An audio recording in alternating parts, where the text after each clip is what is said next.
North Star Alarm.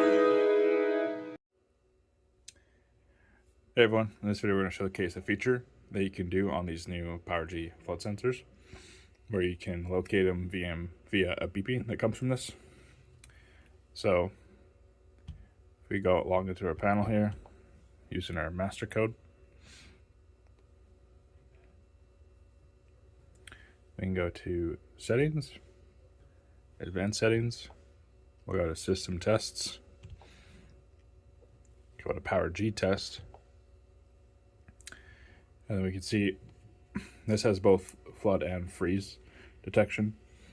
So we can just go on the water and then click on more. We'll scroll to the bottom of this menu. We can click test buzzer. This will then start beeping. And it'll do this for 2 minutes until you're able to locate this sensor in case you ever forget where you've put it.